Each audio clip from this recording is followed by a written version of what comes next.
Did some of you remember when I used to do that?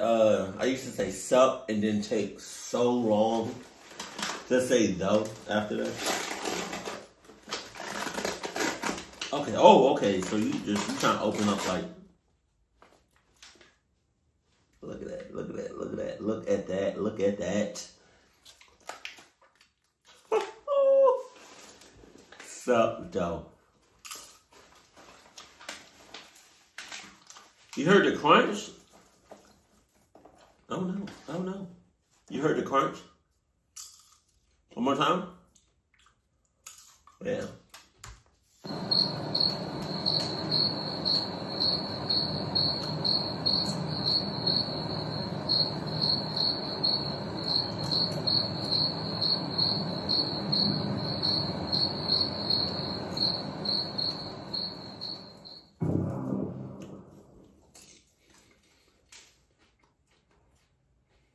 So I would consider camping to be my passion. It is the only hobby I have that I take so much interest in. That's a cluck-ass passion. I'm not gonna lie. That's a cluck-ass passion. Please, I would highly consider and strongly advise you to change your passion because that's such a cluck shit. And get very excited to do. More specifically, camping by myself. Of course, I camp with friends every once in a while, but nothing really matches the experience of camping in the wild, alone. There's something about sitting next to a fire you made yourself until the late hours of the night, and going... Yeah, but you also forgot to mention, there's nothing quite like it. There's nothing... What'd you say? Hold on. What did you say? ...self until the late hours of the night, alone. There's specifically camping by myself. Of course, I camp with friends every once in a while, but nothing really matches the experience of camping in the wild, alone. But you're not really alone. You're never alone in the wild. What are you talking about? Something about sitting next to a fire you made yourself until the late hours of the night, and going to bed with nothing but the sounds of the wild to accompany you. Of course, camping alone also means I experience some pretty scary shit. Yeah? It's usually animal related. Howls and cries from the woods send chills down my spine.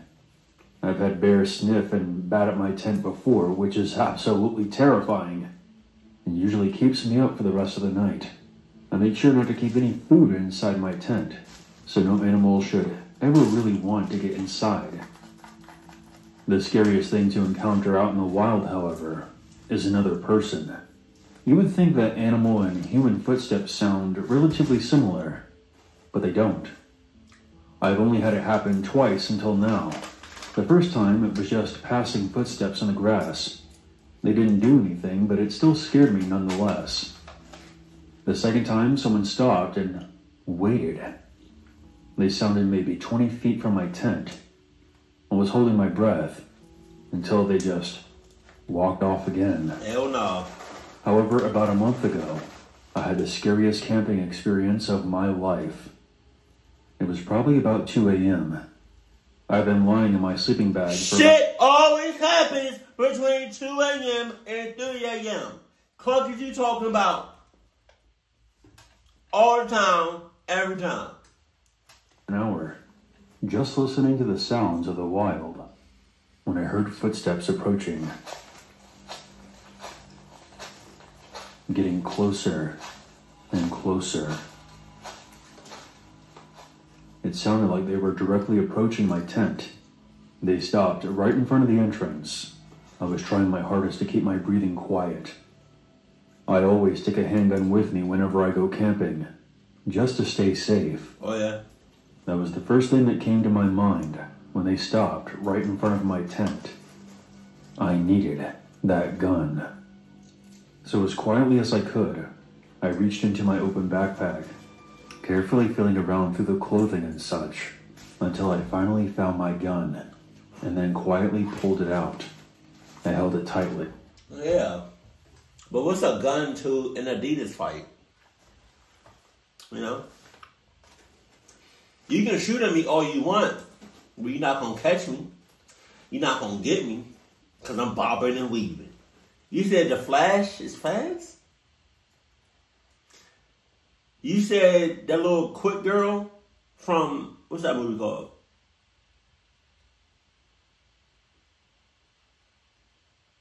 What's her name? Eternals. That little quickie, that little fast girl. You said Quicksilver got nothing on me? You said Dash from The Incredibles got nothing on me? Club? Staring at my tent door, what happened next sent me into full panic mode. The person outside my tent began to unzip my door. It was slow, like they were trying to be quiet. At this point, I thought... At this point... Bop, bop, bop, bop, bop, bop. Because what? What? No more assumptions. You need to make sure you don't get murdered out here. So I cocked my gun. Pause. After that click, the person stopped unzipping my tent. I choked out the words. "If you open that, you're dead. I have a gun." After that, the person ran off faster than I ever heard anyone run. I would have shot already. I couldn't close my eyes after that. I thought for sure that I was either going to be killed or have to kill someone that night. To this day, I still go camping alone. The fear is honestly the best part about it. You never really know what you're going to encounter. Some clutch shits. I guarantee you that. Clutch? In May of 2009, I had just broken up with my girlfriend of almost 3 years. So you decided you want to end everything by going camping. I feel like camping is just like, you know, when people say, I feel like if you want to cluck yourself up like to the max, you've been through some shit, hell and back, society just beat you down, you've been bullied, you know, you just got laid off, you know, your girl not making you come, like, you're not getting paid that much, you just totaled your car, like, if you want to go ahead and just end everything and cluck yourself up, go camping. And moved from Calgary to Toronto. And we're either go camping or go to Disney World. Stuck living together after the breakup, as we didn't know many people in the city yet. Needless to say, the situation was pretty stressful and upsetting. So when a buddy of mine I was going to school with suggested a weekend camping trip, I jumped at the chance. I grew up in an area about an hour outside of Toronto called Flamborough. It's quite scenic with loads of lush forests, farm fields, and small rivers and creeks. We decided to camp and fish at Grindstone Creek. It was close to some wetlands and the fishing is supposed to be great. We ended up setting up our camp in what is possibly a farmer's field that overlooked a gorgeous forest. I'm guessing it was trespassing on our part. We spent the first evening fishing, shooting the shit, and drinking some quality Canadian brew.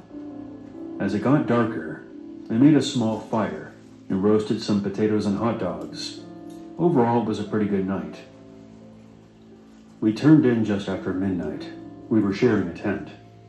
My buddy fell asleep before I did, and I stayed up playing on my phone until probably around 1:30.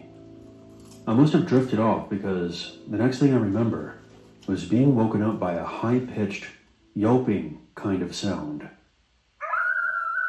Oh, you got it, you got it, you got it, you got it. I was groggy at first, and it took me a moment to fully wake up. The yelping was insistent. It kind of sounded like a coyote. The hell? Nah, I coyote only my did for a ass. moment, just listening, and then started playing on my phone again. The sound was annoying as hell. I tried ignoring it.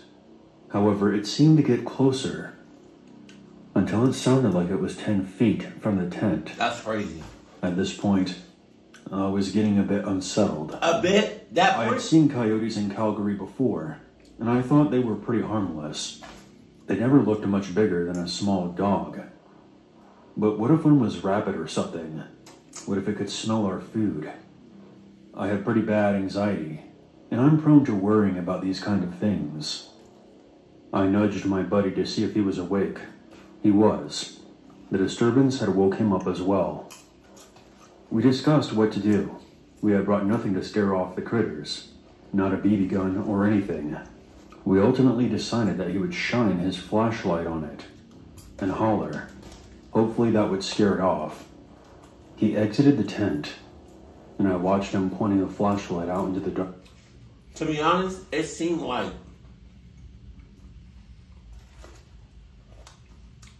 that deformed alien type coyote is with the shits. So you flashing your light on it and yelling at it, he might want that shit. Be like, come on with the shits. I'm ready. I'm ready. Let's do this shit. I'll never forget what happened next. His legs suddenly went all wobbly, and he sort of stumbled back into the tent. He had a dumbfounded look on his face. He turned to me and babbled. It's not a coyote. No shit. It's a man. Some weird man is out there. Normally, I would have thought that he was messing with me. I'm a huge wimp and scare pretty easily. I don't even watch horror movies that much, but I've never seen someone look that terrified. And I never want to see that expression on someone's face ever again. So I knew he wasn't pulling my leg. The weird yelping and howling type noises were still going on. In retrospect, it really didn't sound like a coyote. I guess in our groggy states, it was a way for our brains to sort of make sense of it. He kept telling me just to look outside the tent to make sure he wasn't crazy. At this point, I was having a full-blown anxiety attack. My heart was racing. I was terrified beyond belief. But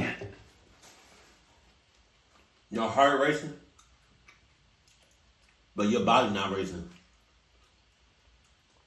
Your heart racing, your heart beating, but your heart and your body's on two different shits.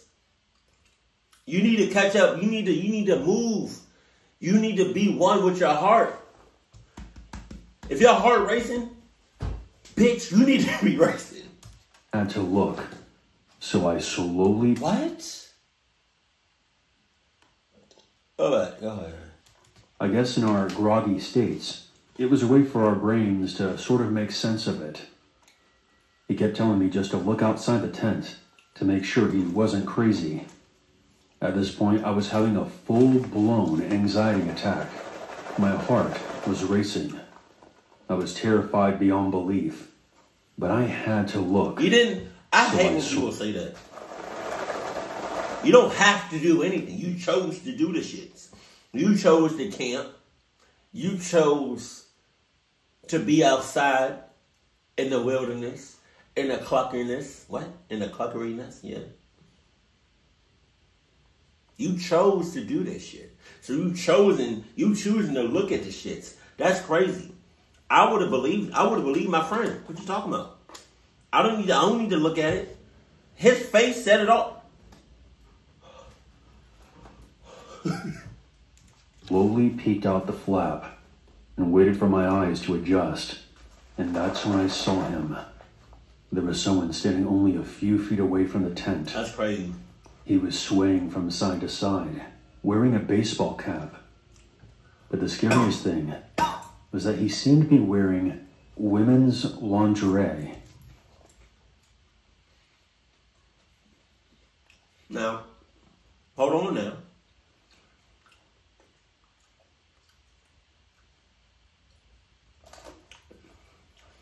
So we got a clucky out there in the wilderness that's afraid of what society might think of them. You know? The person probably identifies as a female, But, because, the world is crazy now, he wants to hide in the woods. I can see it.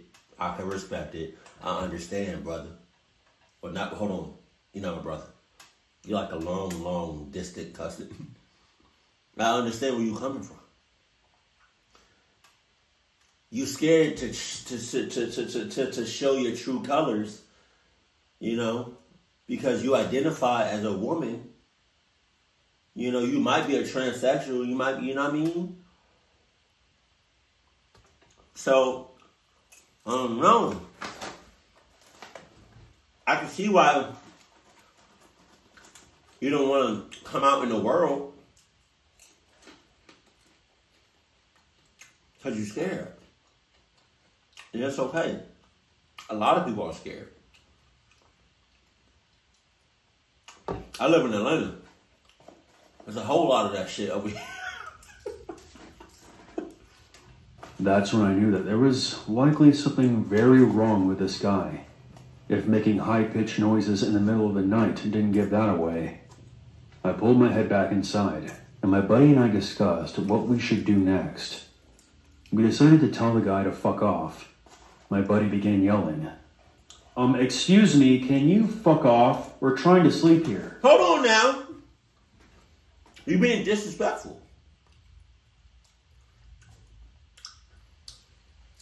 The guy just probably wants it. He probably wants a friend. He came out to his family. He came out to his friends, right?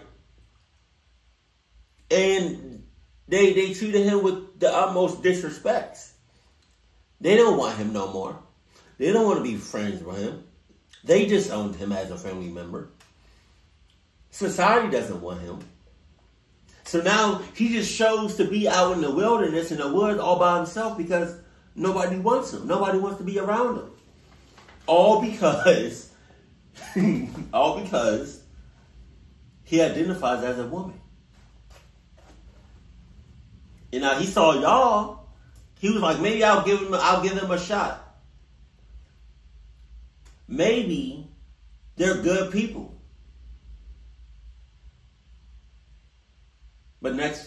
But they talking about fuck off. Like, hell no, he gonna fuck y'all up. The noise stopped. It became dead silent.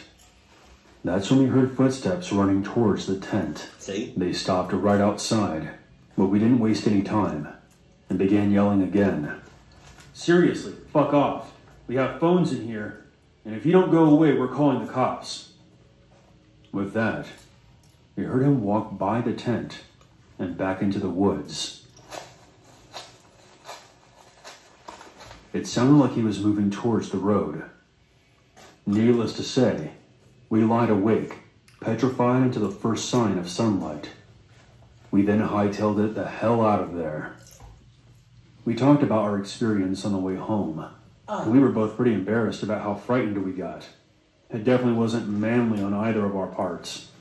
I think because we were both ashamed of how we allowed some weirdo to freak us out this much. We really haven't even talked about it since that night.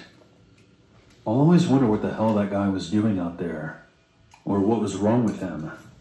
Sometimes I wonder if things would have turned out different if we had been a couple of girls. I'm not saying it was some serial killer. If y'all was a couple of girls, and he identifies as a woman,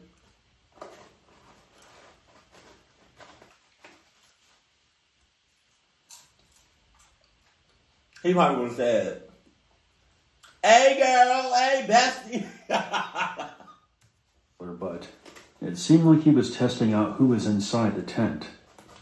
I guess we'll never know. And for that, I'm kind of glad.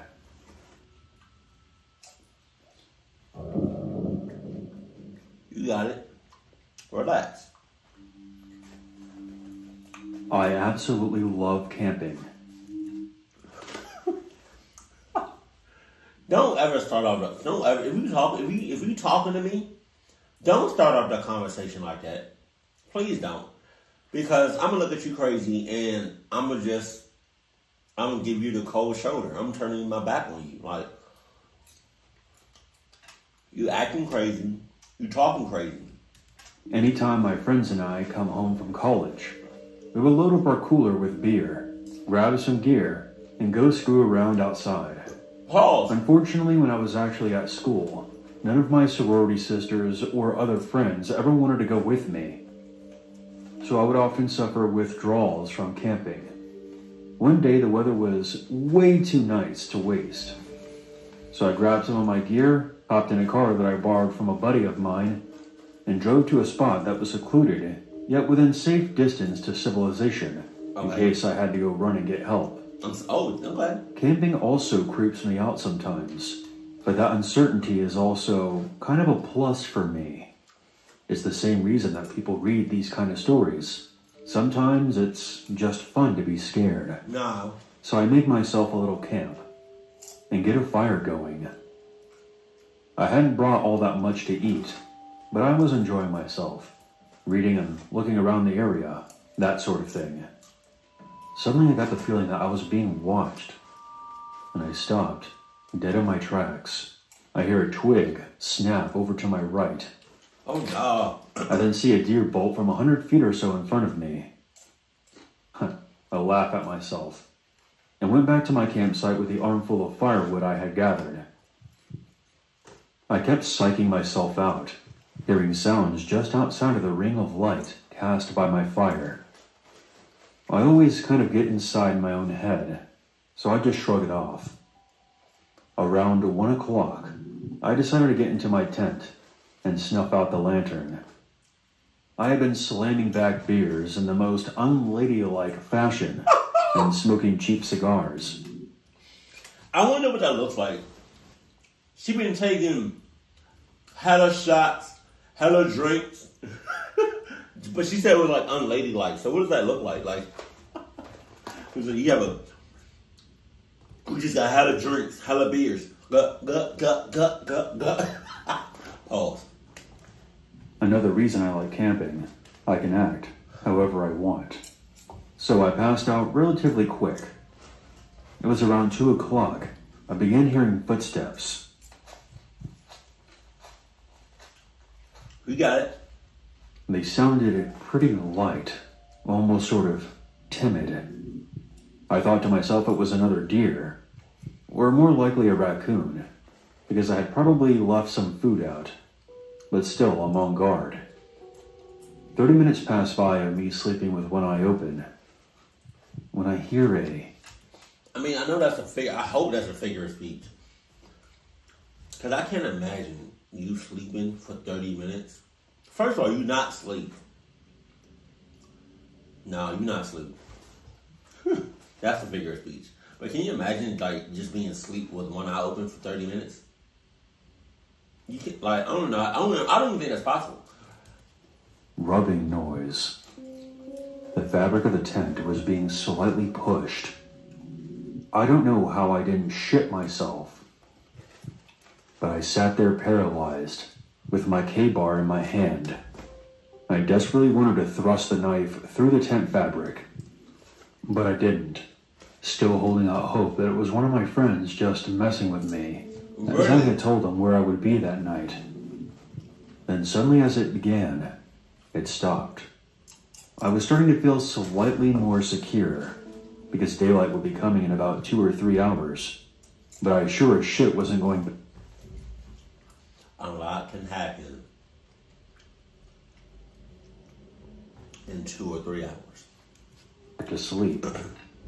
It was around 4 o'clock that I realized that I probably should put on my boots in case anything happened. I would be ready to run.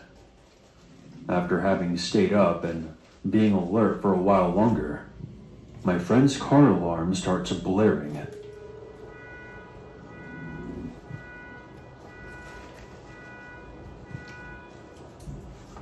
So now I'm freaked out, and I run out of the tent.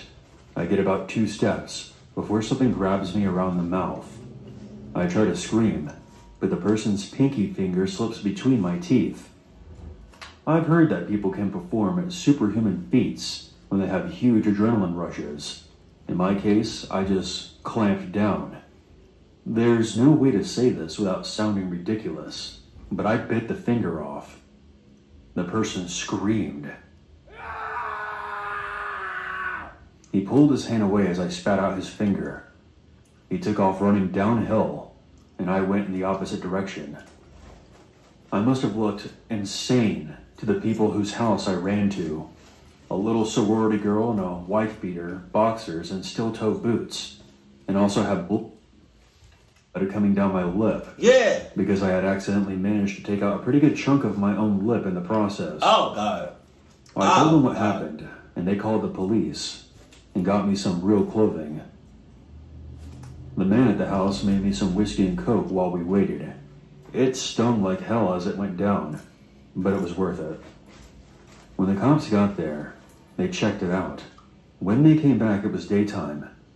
They escorted me back so I could get my friend's car, and what I saw once we got there made me even more frightened. Right next to the tent was a red gas can. This person could have just lit me on fire at any time.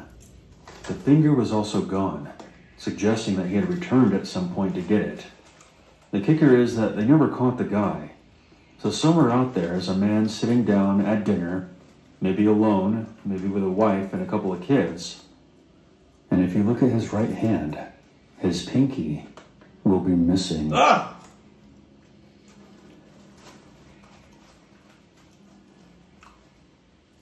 Can you imagine?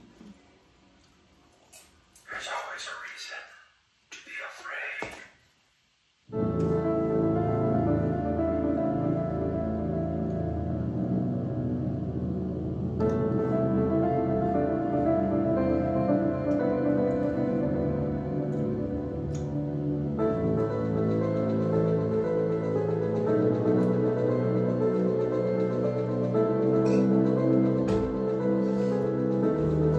Can you imagine what that would have looked like if, like, he went back to his house or like wherever he lives, has a whole family and kids, came back just in time for dinner, right? Sitting at the table, all nonchalant, right? Probably not even 30 seconds into them eating. He had a table with his family. Right. He like this. Right. And his wife talking about, where's your pinky at? Hell, how do you explain that? Hell no.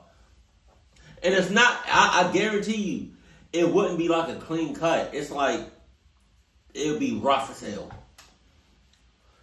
But that's some serious pressure though, like. That hurt.